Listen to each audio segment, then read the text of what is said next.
In this series, I'm going to explain to you why I think you should watch some of my favourite movies.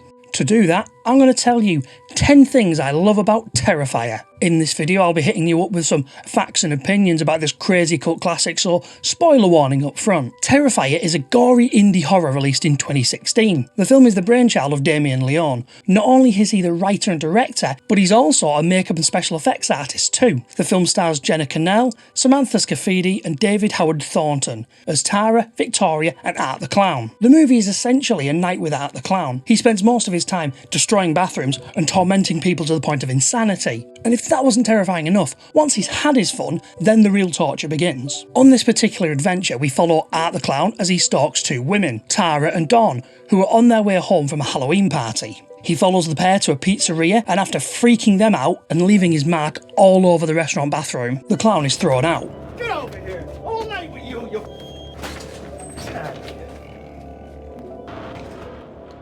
Tara and Dawn return to their car and find their tyre slashed. With no spare in the car, they're stranded. Luckily for them, Tara manages to talk her sister Victoria into driving out and collecting her and Dawn. The girls then decide to get off the streets and wait in the car as Victoria won't be there for some time. In the meantime, Art returns to the pizza place to eviscerate one of the staff members and turn Leone into a jack-o'-lantern. Back with the stranded girls, the night's drinking has taken its toll on Tara, and nature calls. With some help from Dawn, Tara manages to talk her way into a nearby building to use the bathroom. Just let her use the bathroom, for God's sake! She'll make it worth your while! While she's in there, Tara meets a rather unusual woman known as the Cat Lady. This unfortunate character seems to be oblivious to the fact that the old building is almost completely abandoned. Outside, Art kidnaps Dawn and then goes into the building to hunt down Tara. Now this is where the movie kicks into high gear. Art goes on a maniacal spree through the building, killing, skinning and dismembering anybody who crosses his path. It's in this part where we get a spectacular scene of over-the-top gore, involving a new take on sawing the woman in half that I can absolutely not show you in this video. Personally, I can't wait to get my Patreon off the ground so we can get into some of this really messed up stuff with you freaky subscribers. During this madness, Victoria shows up and ventures inside the building to collect her sister, only to become Art's last target. After more violent cat and mouse chase action, the police finally show up and shoot the crazy clown in the head.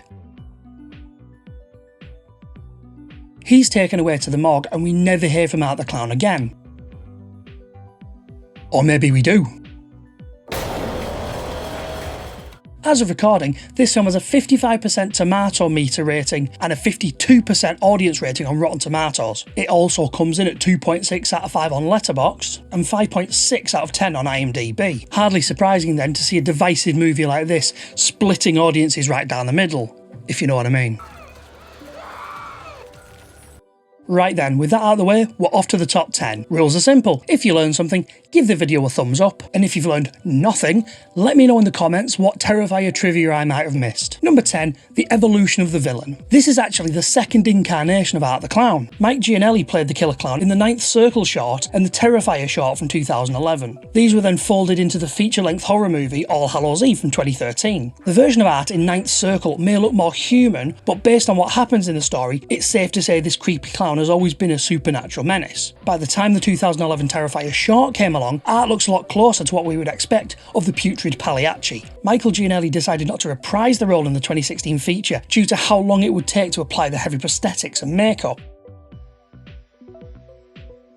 Number 9, the soundtrack. Composer Paul Wiley put together an incredibly fitting soundtrack for this movie. Every track is atmospheric, dark and dirty. It's a throwback to an industrial sound that works so well in a brutal, unapologetic piece of art like Terrifier. If, like me, you're just messed up enough to want this sort of music as your daily driver soundtrack, you can find the playlist on Spotify and Apple Music. Number 8, the creepy locations. The underground tunnels used in the film were part of the abandoned Seaview Hospital. This was once one of the largest tuberculosis sanitarii in the US. These tunnels were used to transport the dead out of sight of the other patients while on their way to be cremated.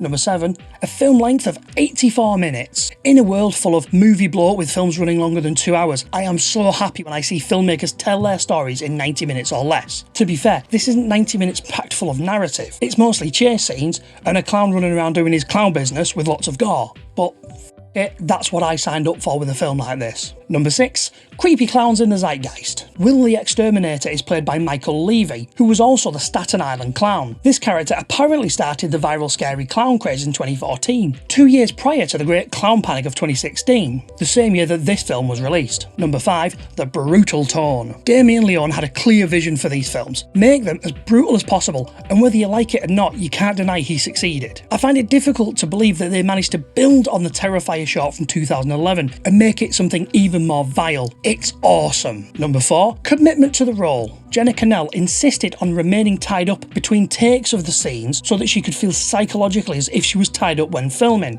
I think Kanell was fantastic in this film. I had absolutely no problem feeling that unease and tension that she was feeling. Number 3. The special effects. So much blood and gore. True, it doesn't all look real, but despite that, it follows the heightened, stylised look of the film. A particular high point, or low point, depending if you can stomach it, is Art the Clown's take on sawing the woman in half. Number 2. Performing miracles with limited budgets. With a budget of $35,000, the movie is a true indie horror, and by that I mean, to me it feels as though this is one of those films where anything could happen. No one is safe, and we don't know what horrors will be thrown at us next. Number 1. David Howard Thornton as Art the f***ing Clown. Thornton, who portrays Art the Clown, has previous mime experience, which he utilises in this performance to amazing effect. He can be funny, brooding and scary without saying a single word. He was actually the 6th person to be auditioned for Art the Clown. During the audition, he began miming tasting his beheaded victim's blood and then added salt to it to improve its flavour.